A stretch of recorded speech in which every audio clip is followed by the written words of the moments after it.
Good evening, everyone. I'm Gretchen Crosby Sims, the Executive Director here at the Institute of Politics. We are so pleased to welcome Nikole Hannah-Jones to campus for a conversation on the 1619 project, and we're thankful to Jen White of WBEZ for moderating this evening. Thank you to our partners at the Pulitzer Center for making this event possible. As you'll hear in just a moment, the Pulitzer Center is the educational partner with the New York Times Magazine for the 1619 project. We would also like to thank Ann Peters of the Pulitzer Center, Angela Watson of the Barnes & Noble on campus, and Jake Silverstein at the New York Times for securing print editions of the magazine for our guests tonight. These were hard to come by. The IOP, yeah, thanks. The IOP hosts public events all year on a variety of issues, including 20 amazing programs in the next 2 months. The best way to stay abreast of them is to visit our website at politics.uchicago.edu and sign up for our newsletter. After the discussion, we will open up the floor to take questions from the audience. Please line up behind the microphone that will be in the center aisle, and remember that everyone is welcome at the mic. So, especially if you're a first year who might be nervous about asking a question, please know that we do want to hear from you. The question and answer period is the cornerstone of our events, and you are encouraged to come up. We reserve the first 3 questions for students in particular. Please, at this time, make sure that your phones are on silent. If you need them, restrooms are downstairs. And in a minute, you'll be hearing a formal introduction from Edward Chung. Edward is a 4th year from Valley Stream, New York, studying philosophy and human rights. During his time at the IOP, he has served as the Politics and Identity Facilitator for the IOP's Leader of Color Leadership Development Cohort. He is now the LOC's Leadership Development Coordinator. But first, before he comes up, I'd like to invite Indira Lakshmanan of the Pulitzer Center to the podium to say a few words. Thank you.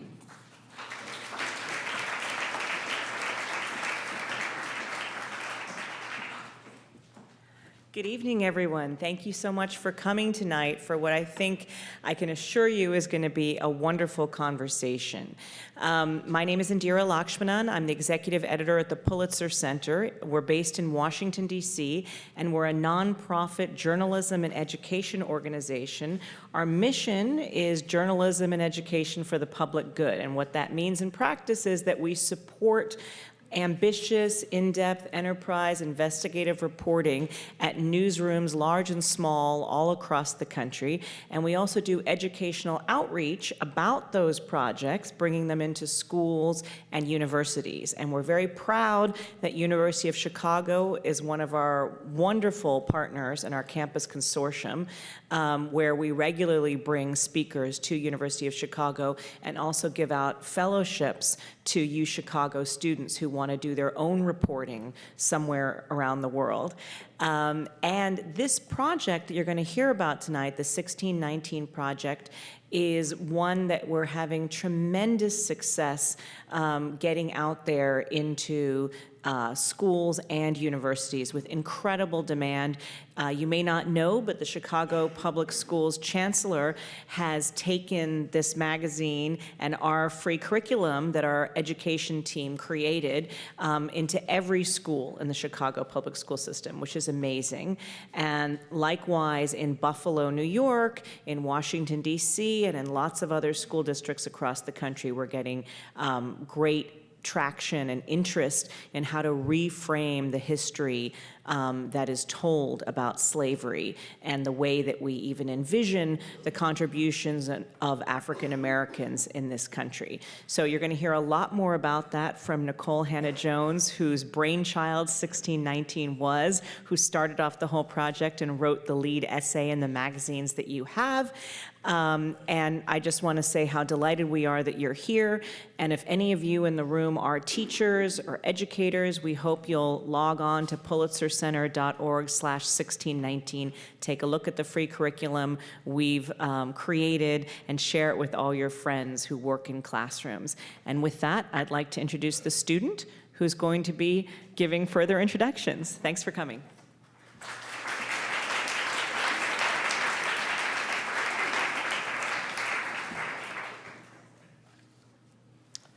Hello, everybody, and good evening.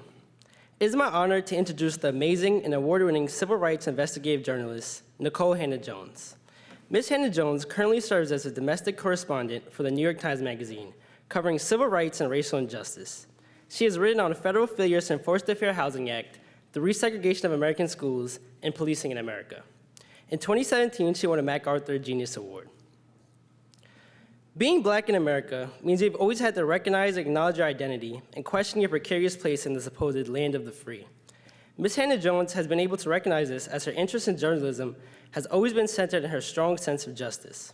She won her first journalism award in high school after she pointed out the racial bias in her school newspaper and took up a teacher's challenge of either, quote, joining the newspaper or shutting up. Since then, she has reported for the largest daily newspaper in the Pacific Northwest, the Oregonian, and before coming to the New York Times, she worked as an investigative reporter at ProPublica in New York City. In addition to her reporting, Ms. Hannah-Jones also co-founded the Ida B. Wells Society, an organization that looks to increase and retain reporters and editors of color in the field of investigative reporting. The organization is named after one of our heroes, Ida B. Wells, whose tireless and courageous reporting exposed the scourge of lynching to both the national and international audience. Currently, certain traditions or institutions look to ignore racial issues in hope of creating a utopian post-racial society. However, in order to attempt to heal racial divides, it's important to acknowledge that they exist and examine where they stem from. Even if, as Ms. Hannah-Jones says, the truth isn't always pretty. Ida B. Wells also stated, the way to right wrongs is to turn the light of truth upon them. Through the 1619 Project, Ms. Hannah-Jones has been able to effectively continue Wells' tradition as she issues a challenge to us as we move forward and progress in America. Stop hiding and confront our sins as a country. Moderating today's event is Jen White of WBEZ. During her time at Public Radio, she has hosted WBEZ's Morning Shift and NPR's All Things Considered. Next Monday, she will debut WBEZ's new midday talk show, Reset with Jen White. Please join me in welcoming these two amazing Black women. Thank you.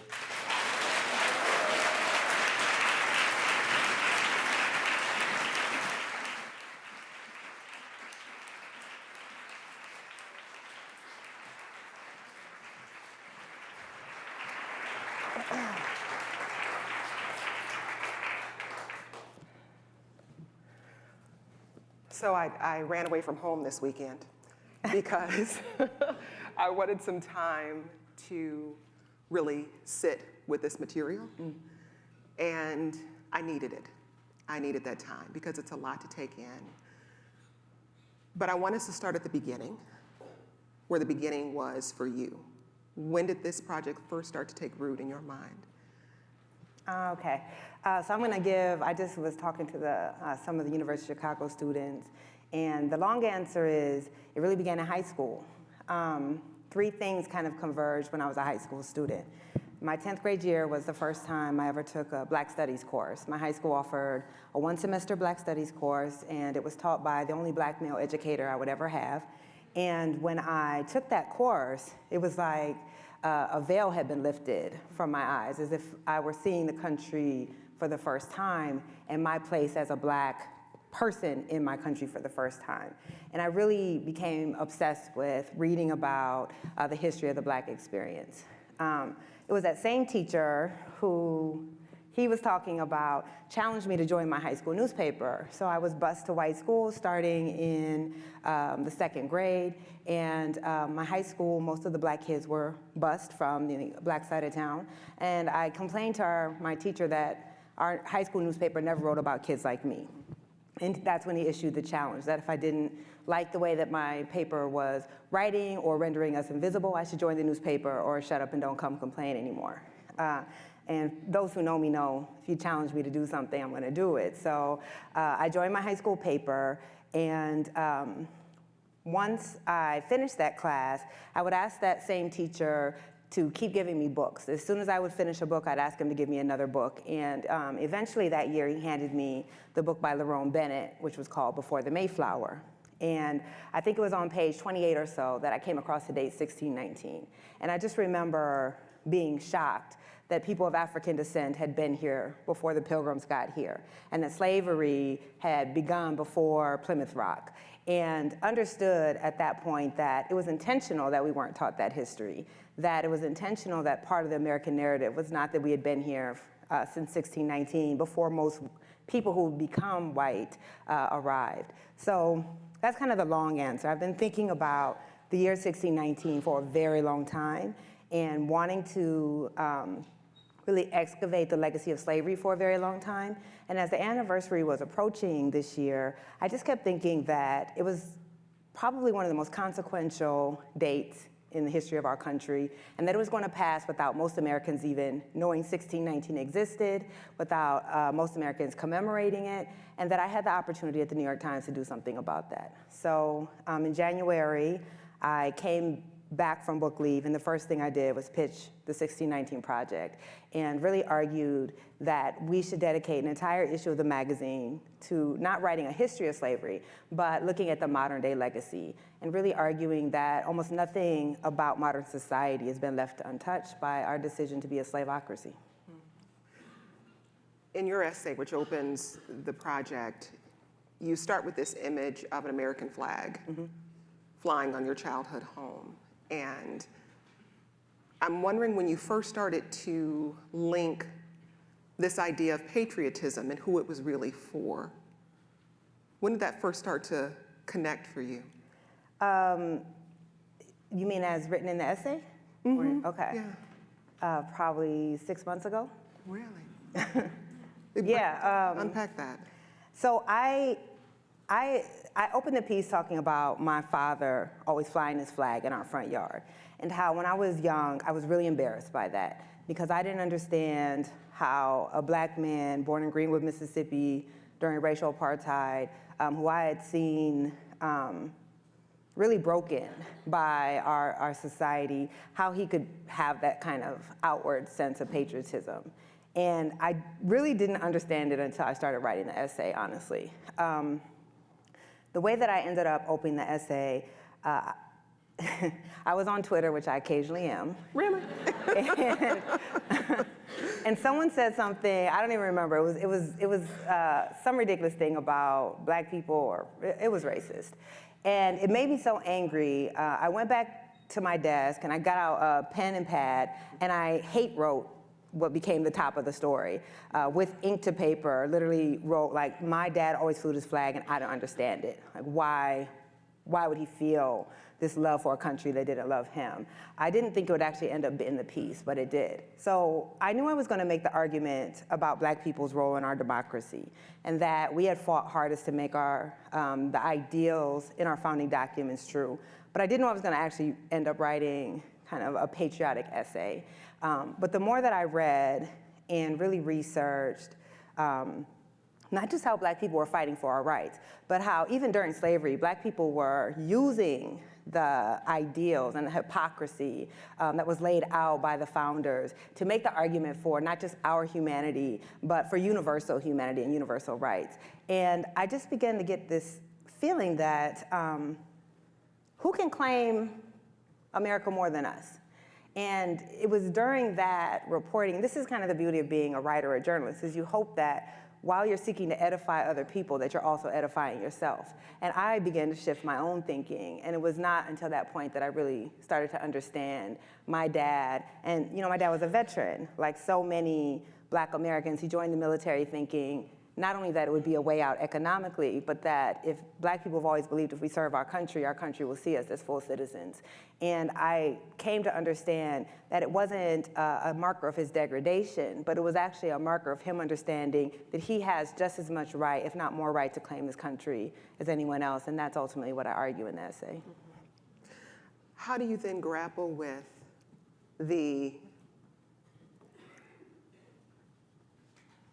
that feeling, like I'm willing to fight for this? Your father was willing to serve, to fight for it. And even today, there's a question around whether or not black people can claim patriotism. How do you grapple with that? I think that, I think we don't let other people define patriotism for us. So patriotism to me is not the superficial, wearing the flag pin, you don't critique your country, you don't try to fight to make your country live up to its ideals. That's a false patriotism. That's mythology, right? That's deifying founders who We're not deities. I think the patriotism that I'm arguing for is to say that even though our founders did not actually believe in the ideals that they wrote down, they didn't believe they applied to most citizens, not just Black Americans, but they didn't apply to women, they didn't apply to Native Americans, and at the time they didn't apply to white people who didn't own land. That even though they didn't believe in them, those ideals were right. They were moral, they were just. And true patriotism says that we have to fight to make our country actually live up to those ideals. And that has been the role that Black people have played, since the moment we landed on the ship on the shores of 1619. When white people said we were property, we knew that we weren't. When white people said we didn't have humanity or rights, we knew that that wasn't true. And we've been fighting. I guess that's why I argue no one's actually more patriotic than us, because while most Americans have been willing to fight wars abroad for democracy, we've had to fight abroad, and we've been willing to die right here on these soils to make them true, not just for us, but for everyone. And that's actual patriotism, not a blind faith.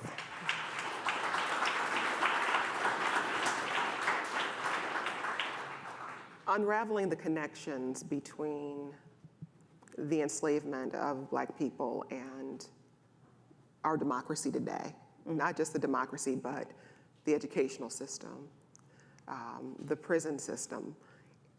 How did you all even begin to figure out how to tackle all of that? Yeah. So the conceit of the magazine, if you haven't read it, is that you can look across almost every aspect of American life, whether you think it has to do with slavery or not, and through very rigorous scholarship, we were going to show you that it does. So there were some stories that I knew we had to tell. I knew we had to tell the story of democracy. I knew we had to tell the story of capitalism. I wanted a story on why we have the stingiest social safety net of all Western industrialized countries. So that became the piece on why we don't have universal health care. I knew we needed a piece on music because while it's probably the most obvious of the stories, how can you write a story about Black Americans in America and not write about music? And then for the other stories, we convened a panel of historians, economists, sociologists, the people that I read and respect who write about these issues. And we had them come in and we did a big, nerdy brainstorming session. It was like best day of my life. And we just wrote lists, like what are the stories? And we really tried to have fidelity to the conceit, which is it had to be a modern phenomenon that you could trace back and link very directly to slavery, and hopefully one that would be surprising. And we came up with the package of stories that we came up with. So it was a winnowing and a refining. We really wanted the stories we could make the best arguments, but also that crossed a bunch of different aspects of American life.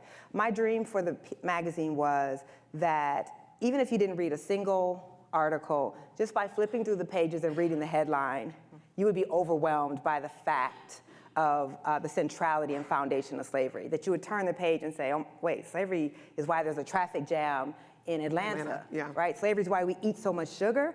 Slavery is why our geography looks like this. Slavery is why we have the most punitive penal system in the country.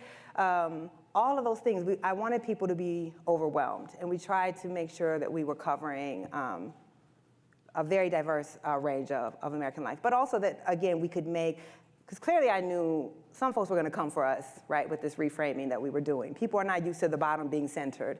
People are not used to those who have been treated as a bottom of caste to be actually centered in the American story. So we knew that our scholarship better be right and that people would not be able to discount the facts. So fidelity to that was very important. Part of what was required, though, was also unraveling the mythology around certain revered American people. That was my favorite part. President Lincoln, for instance, who is heralded as the great emancipator, but who did not believe in equal rights for Black people. So what were the challenges there in finding the scholarship that you're talking about to unravel some of that mythology? I mean, that wasn't a challenge. The thing about the 1619 Project is it's not a hidden history. All of this stuff has been written. There are tons of books, tons of original documents, and actually all you have to do is go to the words of those people themselves. They were very explicit about how they felt about slavery, about how they felt about Black people, about how they felt about political rights. The challenge is most of us aren't taught that history, so we don't know it exists. One of the things that I'm really interested in is the idea of national memory and how we are taught things in a certain way to have a certain idea of who we are as a country. And clearly what the 1619 Project is doing is trying to subvert that national memory and that idea of who we have. And so you have to go after the founders, right? Like if you think about Thomas Jefferson, who we are taught that it's kind of just marginal that he owned other human beings. Like, we don't really need to deal with the fact of that. But at 33 years old, this man has enough wealth and enough education to be tasked with writing the Declaration for a brand new country that was seeking to fight the most powerful empire in the world. You get that wealth and power on the backs of enslaved people who are working on a forced labor camp, right? As he's writing the Declaration, the words that are considered some of the most famous in the English language, which is, all men are created equal, endowed with inalienable rights. His enslaved brother-in-law is there to serve him, to keep him comfortable as he's writing these words about freedom. And he knows that even his own family members will enjoy none of those freedoms as he's writing. 10 of the first 12 presidents were enslavers. Part of the reason we wanted to become our own country was the colonists' fear that Britain was going to eventually abolish slavery. If we're not taught that, how can we grapple with this legacy? If we're not taught that, one of the most common things I hear, pushback to my work, is white people in the North fought to free you guys, right? Died for your freedom. Most white Northerners were not dying to end slavery. And Lincoln says himself, most white people don't care either way about black people. They just want to save the Union. And he actually blames black Americans for the Civil War. If we did not exist, if we had not been enslaved, there would be no war. That history is critical to our understanding of who we are. And we have to understand that the founding paradox, which is a nation, yes, slavery is an ancient institution, and many societies had slavery, but only one was founded based on the individual rights of men. Only one was founded on the idea that all men are created equal. And that is also a country that was depriving absolute rights from 1/5 of its population. And the way that we have grappled with that lie is to, one, marginalize it and to pretend slavery wasn't central, and then to marginalize the people who are the everyday reminder of that lie, right? Black people are the most inconvenient people in America because the 40 million descendants are only here because our country was founded on a lie. And so we have been punished for that for 400 years. So for people who maybe haven't read the magazine or listened to the podcast, I want you to just use one example to connect the dots from the enslavement of black people to modern America, education, whatever you'd like, but just to give us that framework to understand 1619. Sure. So what was important for me in the project is not only to show that slavery was foundational to the United States and in our DNA, but to show that we have never been able to contain the harm of slavery just to the people who were enslaved. And this idea that you can contain the harms of racism just to black people is false. And that's why I wanted a story on why, of all the Western industrialized countries, we have the stingiest social safety net. We are the only ones without universal health care. One of the few that don't have universal college. Our parental leave is amongst the stingiest. We have the lowest rate of labor unions in the industrialized world. And that all can be traced back to slavery. And so there's a piece in there about why we don't have universal health care. And the very first universal health care program comes out of the Freedmen's Bureau at the end of slavery, when overnight 4 million people are liberated. They have no money, they have no home, they have no health care, they have nothing. It's a liberation that just means you're free on paper and you have nothing. And very quickly, disease begins to spread in this population, and the Freedmen's Bureau realizes if they don't contain this disease, it's going to start to spread to white people too. And so they found the Freedmen's Bureau, which is offering universal health care, but there's immediate pushback with this idea that you shouldn't give black people things because it'll make them lazy. So think about this. These are people who had labored for 250 years without earning a dime for their labor, who had built the material wealth of this country. And the belief is if you help them, to transition from slavery to freedom, that you will be creating a dependent people who are getting something they don't deserve. So you trace that. So we end up killing universal health care in the Freedmen's Bureau hospitals. And every effort since then to try to get universal health care has died because white Americans have believed that black people will get something they don't deserve. And you see that rhetoric even with the expansion of Medicaid. The only place it doesn't expand is in the former Confederate states.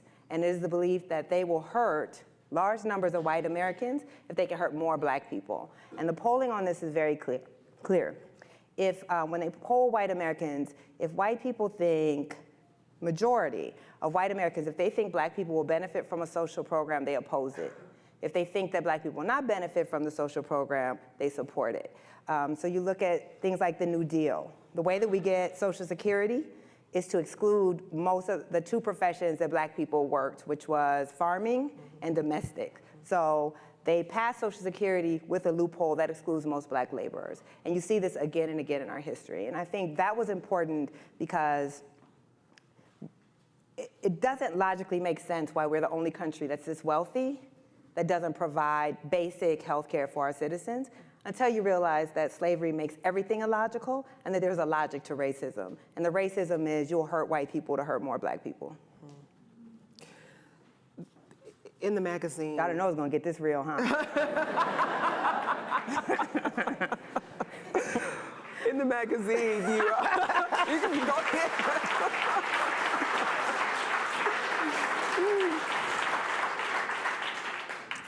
In the magazine, one of the things you spell out in pretty excruciating detail is some of the violence that was acted out, especially among veterans. You highlight that. And I'm going to quote you here. You write, "This violence was meant to terrify and control black people, but perhaps just as important, it served as a psychological balm for white supremacy." Explain how violence, lynching, violence in slavery, how it worked as that tool, but also as that balm. Sure. So this was really important to me that we do not pull back on how horrible slavery was. Part of the way that we have psychologically dealt with the lie at our founding is to downplay the atrocity of slavery and to make people think that enslavement was no different from being an indentured servant or from being a Chinese person working on the railroad. There was nothing that existed in America and there was nothing that existed in the world like chattel slavery. And the violence of chattel slavery served, this dual effect. One, when you have large numbers of black people, no one wants to work against their will. No one voluntarily submits to slavery. The only way you can control these populations is through fear. And fear is that we will meet the most atrocious violence upon you if you step out of line. And we will put your head on a stake, or we will dismember you, or we will beat you in front until you die from the lash in front of your whole community to keep you in check and to force you to do what no human being would naturally do. One thing that should be clear, we think a lot about that these people who enslaved and allowed slavery were people of their time. They were, but people of their time knew that slavery was wrong. There wasn't a single person. You could read in Thomas Jefferson's writing, and what he said is if God is just, we will pay for these crimes, right? They know that what they're doing is wrong. They don't care because there's so much profit to be made. So then you need you need to create something psychologically that makes what you're doing okay. The fact that you are selling children away from their mothers on the auction block, the fact that you are enslaving your own children, the fact that you are beating people to force them to work for you, you have to develop some way to feel like what you're doing is not immoral. And the violence actually serves, I write it serves as a balm because what you find is after the Revolutionary War, when we can no longer blame Britain on slavery, we have to own slavery now because we have started a new country and we have chosen to continue slavery. You see this intensifying of the caste system and the separation that black people are not human, black people are not citizens, so we're not actually a contradiction because if black people aren't people, then the Constitution doesn't protect us. And the violence then becomes a way of denying the humanity, and by denying the humanity, you deny the contradiction that you're treating people inhumane. So the more inhumane that you treat people, the more you can justify that they're not like us, because we wouldn't dismember a human being, right? We wouldn't castrate a human being, string that human being up, burn that human being alive, then cut that human being's fingers off and display them in a storefront in Atlanta. You wouldn't do that to people. So that violence then allows us to have that distance between the people we're doing this to and pretending that we're not people. So after the Civil War, after Reconstruction, you see that type of very, very grotesque violence. That's when you see the rise of lynchings.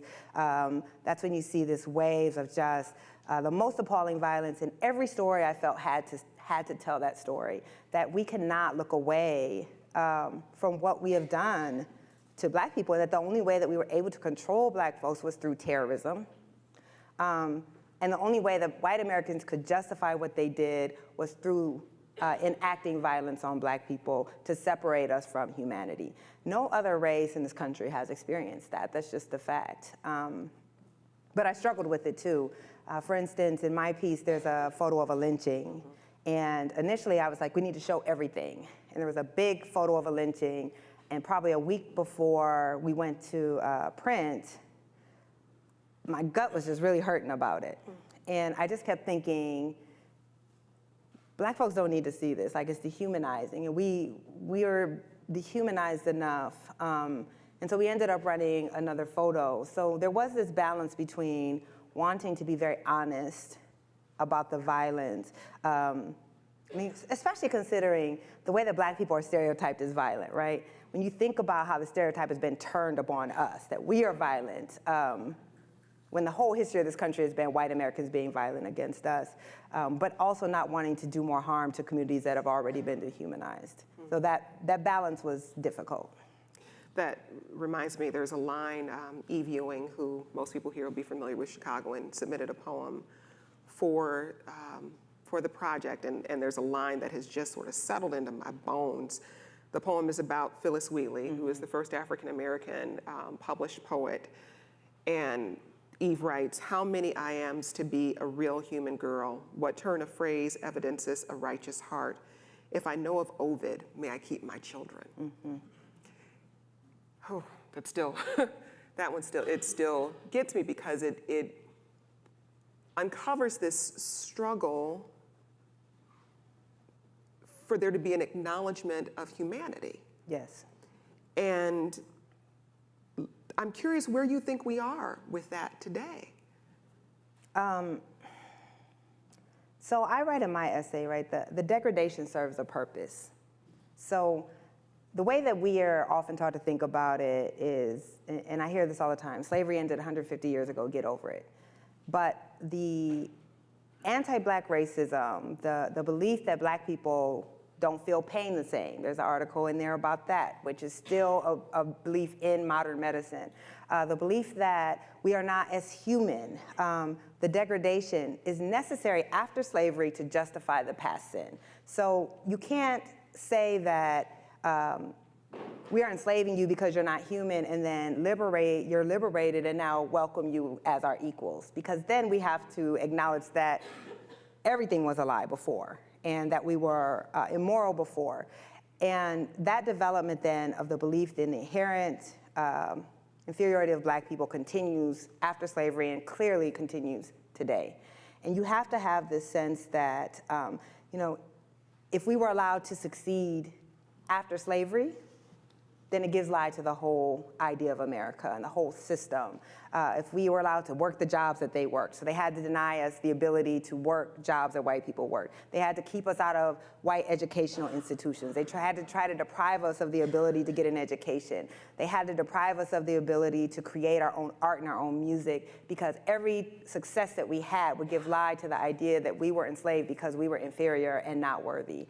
And you see that strain to this day. I could ask any person in here, I don't care what your race, to name 10 stereotypes about Black people, and you could name it in 5 seconds.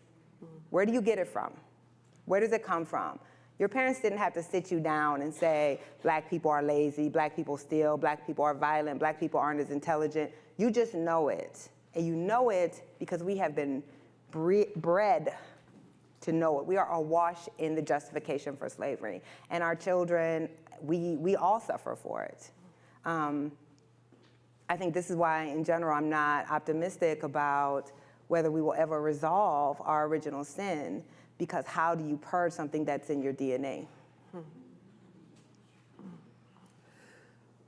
We're about to all start crying. I cried a lot on this project. Wow. Nikole. People don't come to get an uplifting talk if you come to see me. It's not going to happen. Not what I do. I wasn't expecting that, Okay. but gosh, usually I'm able to hold it together. I think part of what's happening is that this is happening in the same context of another conversation we recently had on my show with Natalie Moore and a project she worked on called 1919 about Red Summer. About the race riot here in Chicago. And during that conversation, Natalie and our other two panelists said they never learned about that history in school. What is in 1619, I didn't learn about it in school. You didn't learn about it in school. And what is clear is that there is both a hole in our history, and what's there has been sanitized. Yes. But how do we fix it? When you think about the way textbooks end up in classrooms, here in Chicago, CPS CEO Janice Jackson is providing 1619 to all the schools, but that's just one little pocket. Yeah. I had to self-educate. And most of what even got me to where I am was my determination to learn on my own, because you were not going to get this history in school. And there's a reason for that. I think about how much shame our children, black children, grow up with. This shame of knowing that our ancestry began with people enslaving us. This shame of not having our own names or not feeling like we have our own culture. And when you learn this history, you have an empowerment. You start to resist, right? This is why we're the only race of people in the history of the United States for whom it was illegal to read and write, because there was an understanding that education led to resistance, that you would not accept your condition if you knew how your condition was created. And I think that's what I'm trying to do with the 1619 Project, is to say, clearly no project can fix all that is wrong with this country, but it can empower you. It can expose the architecture. I study history because I would see, I was bused for 2 hours every day to a white school, and literally through the windows of my bus, I saw the racial landscape of America. And I remember as a kid seeing how, as we left the black side of town and got closer to the white side of town, and we crossed the bridge to the white side of town, all of a sudden, the houses got nicer. There were more businesses. The potholes seemed to be fixed in the street. The schools were better. And even as a kid, I didn't understand that, because I know the message that media and society was giving us, which is that black people didn't want better. But then I would see how hard everybody in my family worked. And I'm talking about the type of job that would break almost everybody in this room, right? Like in beef packing plants, jobs where they would come home at the end of the day and their hands would be so swollen they couldn't make a fist. These were hardworking people who could never get ahead. And it didn't make sense. But when I started to study history, everything started to click into place. And I started to realize it was not us, that something was wrong with us. It was that the society was created to intentionally have everything that we experienced was intentionally created. And that's power. And I think once you get that power, it can't be taken away. So I can say probably the proudest thing and the most surprising thing that's happened on the 1619 Project is we partnered with the Pulitzer Center on a curriculum. The Pulitzer Center is a sponsor of this event tonight. And the 1619 Project published 6 weeks ago. It's being taught in 2,000 school districts in the country, in every state in America. And so I never thought that would happen.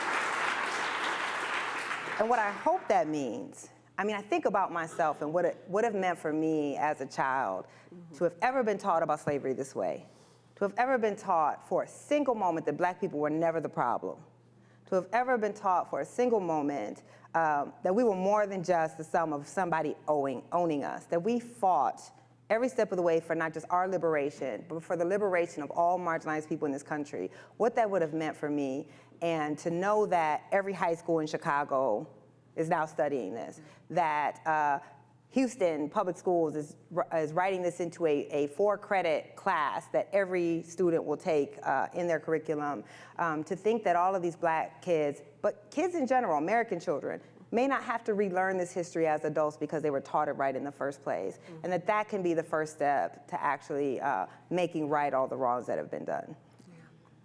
We have to turn to questions, but I was hoping as people are making their way to the microphone, which is coming down the aisle, if you would just read the last few graphs of your essay for us.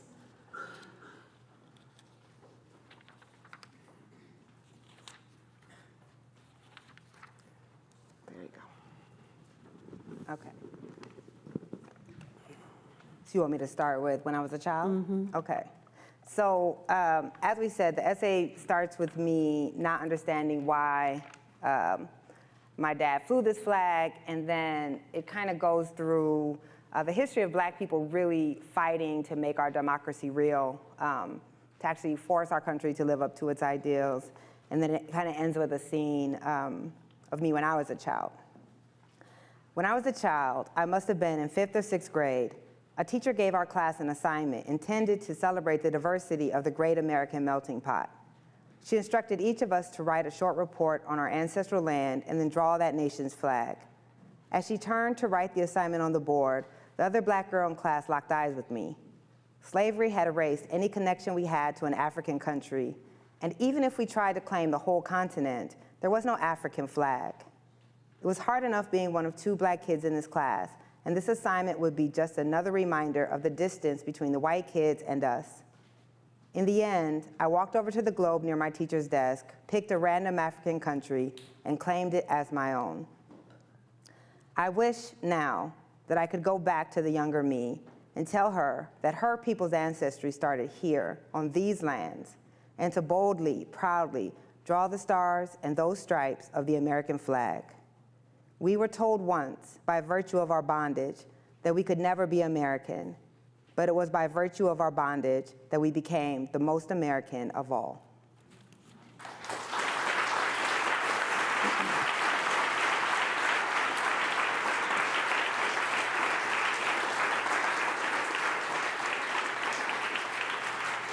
Say some questions, go ahead. Before we go, I just had to shout out Reverend Jesse Jackson, who's sitting here in the front row.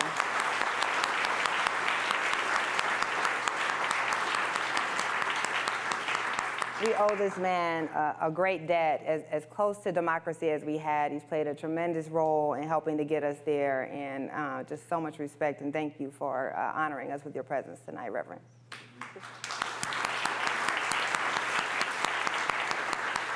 Sorry about that. So hi, my name's Cavell, and I'm a 4th year here in the college. I really liked your metaphor of like slavery as like America's original sin. And so I had the privilege of seeing Ta-Nehisi Coates in this space on Saturday. So I'm wondering, what are your thoughts on reparations and how that, does that even, you know, like fix this original sin? Does it fix any portion of it? Yeah. So nothing can fix what's happened. And my answer to that is, you cannot read, if you actually read the project, start to finish, you cannot read the project and not understand that something is owed. And that something is not merely social programs. So yeah, I think that I believe in reparations.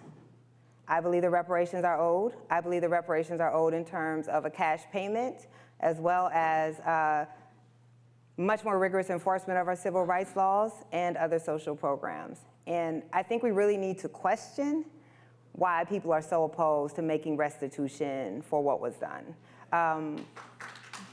Yeah, y'all definitely should clap for that. Thank you. One of the things that I say at the close of my essay, which I think is a good reminder, I'm 43 years old, And I'm part of the first generation of Black Americans in the history of the United States who was born with full legal citizenship rights. Yep. We have been here since 1619, and a decade before I was born, it was perfectly legal to discriminate against people simply because they descended from American slaves. So when we think that this is ancient history, and when people say, you never suffered slavery, well, my father grew up in racial apartheid. My grandmother couldn't vote until she left the South as a grown woman. We need to understand that this legacy is with us right now, that there are living victims. I just pointed out Reverend Jackson, who was also born into a country that practiced apartheid. So we really need to question why we will not address the legacy of slavery. And it comes from that same idea that we justify our sin by saying Black people are undeserving, but we actually hurt our entire country through that denial.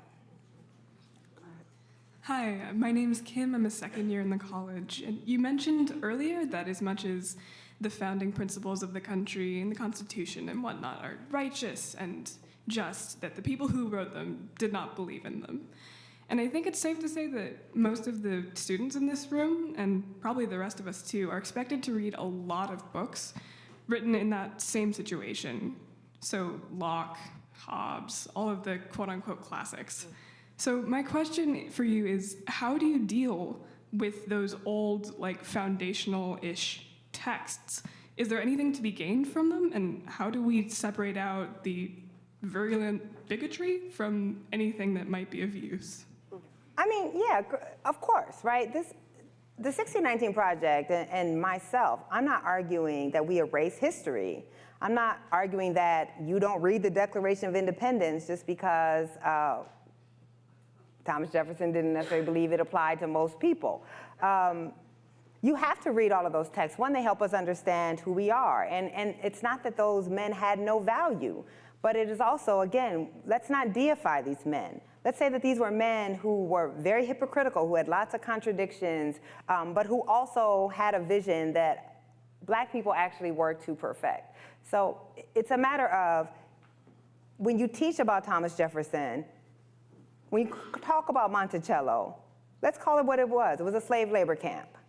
Let's talk about how he built his wealth. But let's also say that he wrote some amazing words that really set the roadmap for who we are.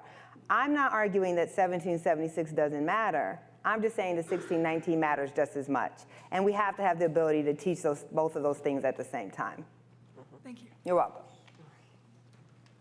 Hello, my name is Savannah Bowman. I'm a first year in the college.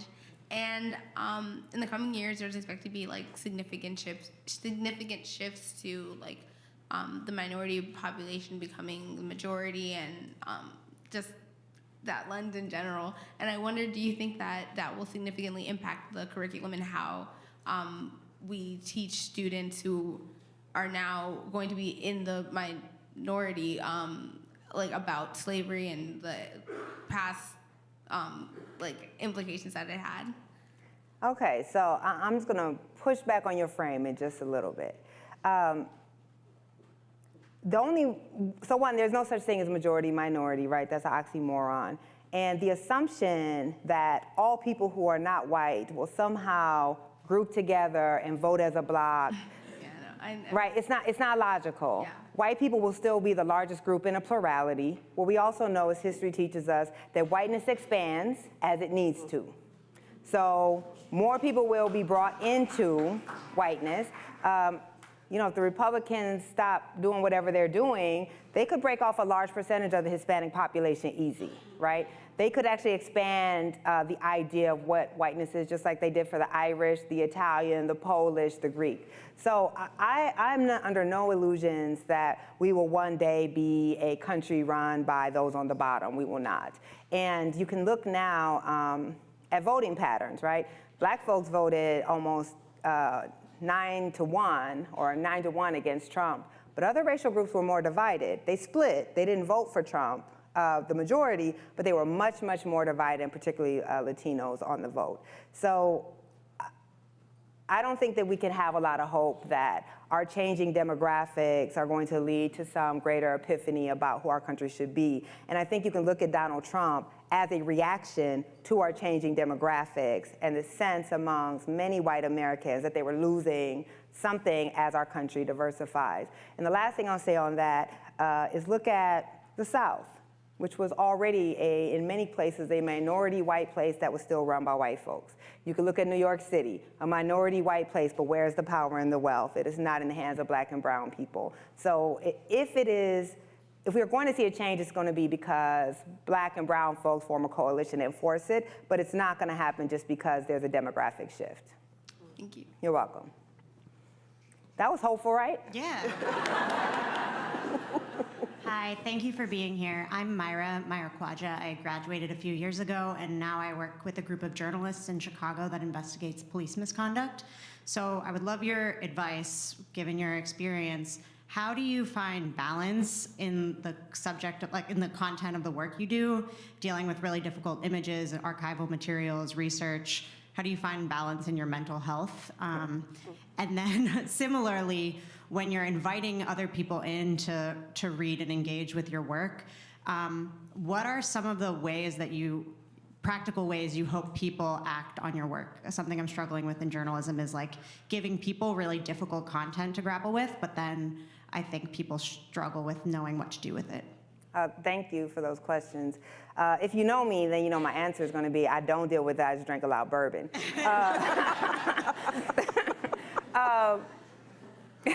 I'm actually not playing. I don't have a good answer. This work is very, very emotionally taxing, very. And because it's not really work for me, I don't leave it at the door when I leave work at 6 p.m. or 7 p.m. I'm thinking about it all the time. I never have cried so much on anything as I have working on the 1619 project, because to be immersed in the most horrible things that have ever been done to your people for 8 months straight, to be looking at images and words and not just my reporting, but every piece that was in there was very, very hard. And I don't think I dealt with it well. And my husband will certainly tell you he just learned to stay the hell away from me. I don't have great advice. I tell people to take care of themselves, but I don't actually know how. I think that you have to have your group of folks who are doing similar work, who you guys can sit and really talk through the emotions that you're feeling and not pretend. I don't believe in this sense of journalistic distance anyway. It doesn't exist when you're writing about your own people or when you're writing about oppression. But you have to have folks who at least can kind of try to help you work through it. But I don't do a good job at it. It's hard. What was your second part? It was like, what do you want people to do with the work after they engage with it? I don't expect people to do anything because I write about the most deeply entrenched societal issues, and I'm not writing to like convert Trump supporters. I'm writing to try to get liberal white people to do what they say they believe in. So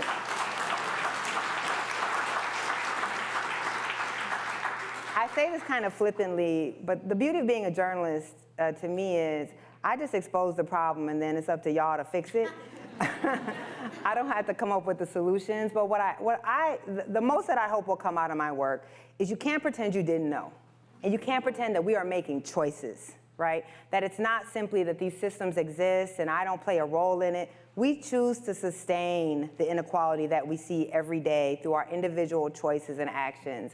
And I just want people to have to confront the fact that they are making a choice and they can't say that they didn't know better. And I don't expect anything more from my work than that. Thank you.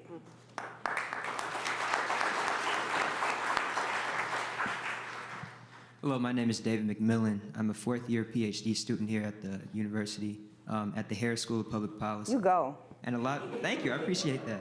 A lot of my work, it's very solutions-oriented, and it's taken me in a direction of focusing on policy areas that seem to really have a positive effect on both black and white people, and really just every race of people. And so an example of that would be early childhood education and restorative practices, disciplinary practices in schools, making sure everyone has access to health care. So there are all these different kinds of policy positions that we know would really help everyone. And I'm really alarmed by something that you said, even though I know you're right, which is that like if a racist white person knows you know, that a certain policy position would really help them, for sure. And yet it benefits, you know, Black people, then they would not support it.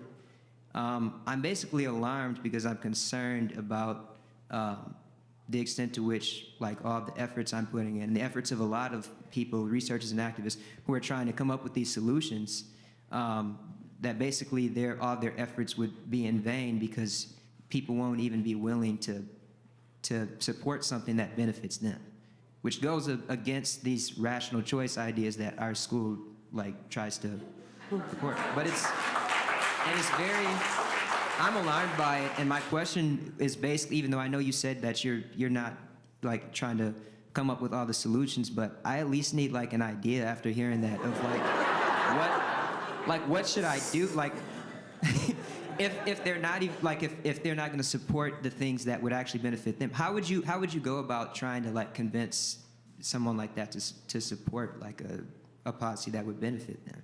So you work in policy, right? And Yeah. you're asking me to tell you how to do I know, I don't. So let me just say, I've Yeah. said this like 3 times. If you're looking for hope or inspiration, I don't have it to offer. Okay. I study history, and there's nothing hopeful about history. But what I will say, and I offered this actually to the small group of students that I met with earlier, which is, even though I am not a hopeful person, we do need people who believe the system can be transformed. And I think often in my work, when I'm feeling in a really bad place, I think about the Black abolitionists, and I think about the civil rights movement, and how there's no way that, you know, when Frederick Douglass gives the speech on what to the slave is the 4th of July, that he could have seen that slavery would end within a decade. That there was no way that, you know, the people who died in the movement, Medgar Evers, when you think about people like that, that they had to believe they could topple apartheid, even though everything about their society would tell them that they couldn't. So I think we have to believe that these systems can be toppled, even if I don't. And we need people who will fight that fight, even if, you know, I'll write about it and I'll cheer you on, but I don't think it ultimately would be successful. Because sometimes it will. And I can't tell you what that will look like. The thing about racism is it's both not logical and it is logical. If you believe that there are stakes in whiteness, and that whiteness is property, and that whiteness is something of value in and of itself, then the decisions made around racism are logical. How does one convince people that those things are not logical? I don't have the answers. I'm making a moral argument, so my method is guilt, but I don't think guilt moves most people. But part of, I think, what the history telling in the 1619 Project is to at least help people understand, we think that our society has to be this way, and it doesn't. And that's because we haven't learned about all the choices along the way and all the times where we started to do something different and didn't. And if you give people a vision that actually we did try universal health care for a while. Actually, there were these moments where we tried, you know, during Reconstruction to actually create a multiracial democracy, when we did try to take care of our citizens. If you show people that this was not inevitable, then I think you give people the power to work for another system. And that's, I guess, part of what we have to do. All of us have to tell stories and have to convince people to see a world that does not exist. Thank you. Which is not policy, but. Hi, my name is Chase. I'm a second year at the college. I'm studying sociology. And my question sort of relates to race and politics. So throughout history, we've seen a lot of examples of people of color, like, in the institutions trying to make these changes, and people outside of these institutions sort of bringing pressure onto the institutions themselves. And I was wondering, what are sort of the consequences and benefits that you've seen of both, and if you know, one is more effective than the other? No, I don't think one is more effective than other. I think you have to be applying pressure both from within and without. And each person has to decide what they're willing to give up to apply that pressure. So I think about myself as a journalist. I could not work at the New York Times. I could work at a Black news organization. I could start my own news organization. And that is an important thing that applies a certain pressure. Would we have seen the 1619 land in the world the way that it did if it were not in the New York Times? Is there any other news organization in the world that could have made the 1619 Project land in the world the way that it did? And I don't think so. So I think you have to have both of those things. And one of the things when I think about the 1619 Project, one of the reasons it meant so much to Black people was because it was in the New York Times. It was in the paper of record, the place where 50 years from now, 100 years from now, when people want to understand America and what we look like today, they look in the New York Times. And also an institution that doesn't have a great record of how it has portrayed Black people, to bring our power into those institutions, if you can do it in a transformative way. I don't believe in tokenism. I don't believe in phenotype diversity, but not political and cultural diversity. If we are able to come into those institutions in an empowered way, I think it matters. If we are coming in those institutions just so that somebody can check off a box, we don't need to be there. Thank you. You're welcome. Hi, my name is Brianna Payton. I'm a second-year student at the School of Social Service Administration here, well, second-year master's student here. And I wanted to ask you about, and I know you said you're not a hopeful person, so I don't know where this is going to go, but about how you find satisfaction when you think about the impact of your work. And what I'm thinking about is we recently had the first ever Black convocation here at the University of Chicago. And the student body president, Johnny Brown, gave a speech in which she quoted Michelle Alexander talking about Black exceptionalism and how being in this space, those of us who are Black and being in other spaces of success, you're often the exception, and how white supremacy pretty much depends on the exception. And I studied the talented 10th and these ideas of exceptionalism in my undergrad thesis, and I was thinking about how Black people who had similar realizations of you of like racism and inequality, who aspired to make a difference, I sometimes wonder if our efforts to do so just breed another class of exceptions, like not necessarily, like how can you distinguish between making an impact that is like broad in the sense that like it can actually open doors for like more of the majority versus like, I guess it's hard to explain. It's not fully formulated, but I'm basically saying that I really admire the impact of your work, and I'm wondering how you think of it and how you assess it as far as whether there's like a systemic impact that is making a difference for like many of our people versus like these spaces that only allow one of us or only allow one project or only allow one small piece of change, if that makes sense. Okay, that's a lot. I'm gonna try. So let's just be clear, I'm just exceptional in general. I'm not exceptional to be Black. So let's just get that out there. I'm exceptional no matter where I am. So I read her speech. I read a transcript of her speech, and I thought it was very important. I've never been the type of Black person who wants to be the only one. And I founded the Ida B. Wells Society for Investigative Reporting precisely to train other journalists of color to be able to do the work that I do. My motto in life is to be the person I needed when I was trying to make it. So success is not being the only one. Success is bringing as many people with you as you can and not allowing yourself to be painted. You know, I present in a very particular way. I know what the uniform is like. I reject it. I talk the way that I talk. I look the way that I look on purpose because I never want the message to be that you have to be a Black person who speaks a certain way, looks a certain way, and has your politics a certain way to be in the most elite institutions. That's not me. I think the other important thing for me, if you look at the 1619 Project, if you open the contributors page, this is a project written almost entirely by Black people.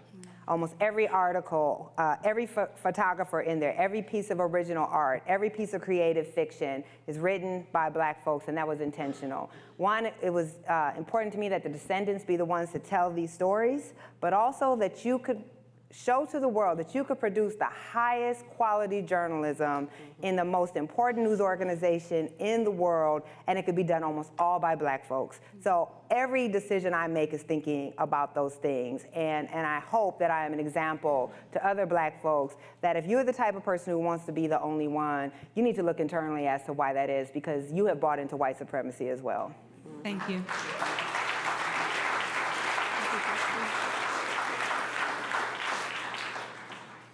Go easy on me. You are a jewel. Give her a big hand, please. Thank you.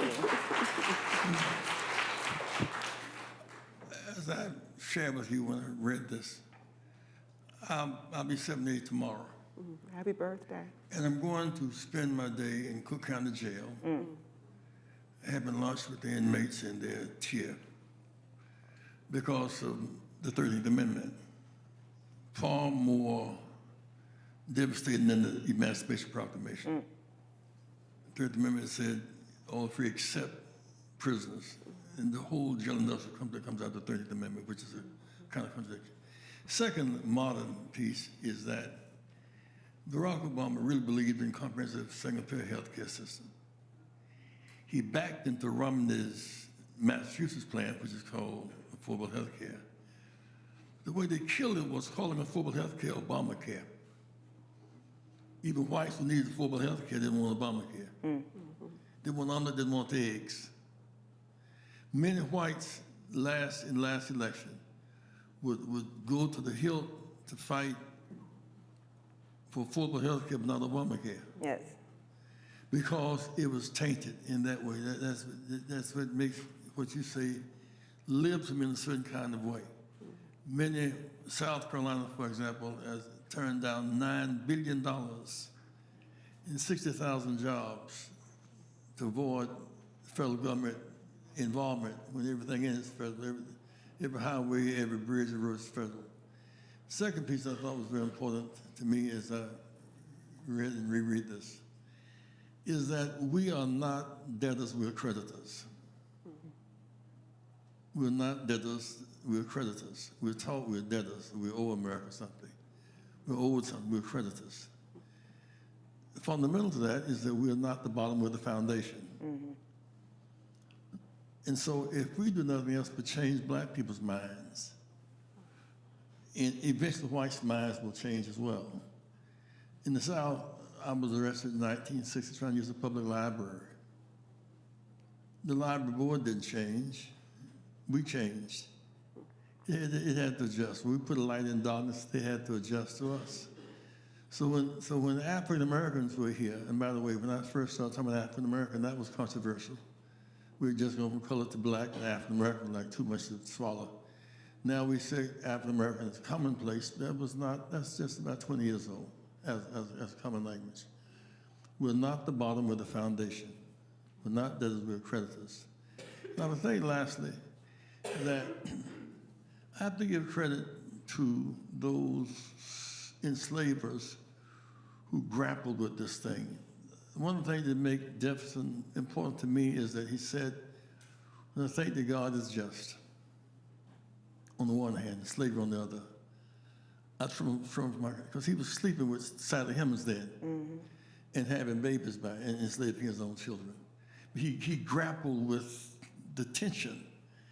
The other part I found when this year we celebrate the Declaration of Independence, we'd been here 157 years. I think part of what Brian Stevenson's work does is that we had made cotton the most valuable product on earth. And sugar cane out of Louisiana, and indigo and rice. This country was too rich for Britain to control it no longer. So we were the cause of the revolution. We were not invited to our own party. There are no Blacks at the Declaration of Independence. Rose across, and yet we made it possible. I want to say this lastly because it kind of hits me, is that we are not Negroes, we're Negroes. Your skin complexion, you're a Negro. You're not African, you're not white, you're Negro. In South Korea, and I closed some months ago, the most devastating part of the Japanese occupation is the way they rape women without any resistance. They would take women, say, you are mine, and the soldiers would rape them and free Japanese Korean children. 21 of those women are still alive. They call them competent women. For 346 years, black women were competent women. Come here. You're mine. And just rape. Citizens couldn't resist legally. We were raped into being a new people. We were neither African nor European. We were Negroes. And then they said, we're not home in Africa. We're not home here in one sense. Yeah, we are home here because we made this place our place. I'm excited about the prospects. This work you've done is going to create a lot of conversation. And lastly, the thing that strikes me about some of the modern application, National Football League, 100th year celebration this year. 1933 to 1945, blacks were banned from playing football for 12 years. ESPN doesn't want to deal with it, CBS Sports doesn't want to deal with it, Fox Sports doesn't want to deal with it. We were banned. Black athletes were not drafted. Some of the greatest athletes, arguably, Kenny Washington, could not play. In 1940, George Hallis, Bears, whose grandchildren are now on the team, the Rooney's from Pittsburgh, Bidwell's from St. Louis, the Myers from New York. They banned black players. One, that they banned black ownership. And so they want to have a celebration and deal with the 12-year gap. And so here we are today, can a black play quarterback? We just come into that. Am I making sense to you, Nikole? Yes, sir. I'm saying that I see evidence of the slaveocracy all around us today. No black owners of football teams, not because we're not entrepreneurs. We were banned from owning a football team, banned from owning a baseball team, banned from baseball to sports, banned from, so that as bad as slavery was, I think the 100 years after slavery was worse. At least in slavery, we were assets. Right before we became threats. So lynching 5,000 blacks and driving us north as refugees. Especially when blacks in Chicago. There are more blacks in Chicago from Mississippi than who live in Mississippi. 640 lynchings drove us to Chicago from Mississippi and across the river in Tennessee to Chicago and up north to New York. So I think that the real value of this work, it opens up a whole lot of conversation about right now, not just right then. It says an awful lot, not just about black people, it says a lot about white people. Because whites, the owners of today's NFL teams, grandfathers banned us from being owners. So they're descendants of banners. They don't want to discuss lynching in the South because those who are not governors, grandparents led lynch mobs. They don't want to, it's an uncomfortable feeling to deal with that. And yet, I think that appropriate love casts out fear. If we determine to turn to each other in a renewed way, we need not deal with these facts with anger and hostility, but as reality. And the truth will somehow make us better ancestors. I thank you so very much. Thank you. Thank you, Reverend. Happy birthday.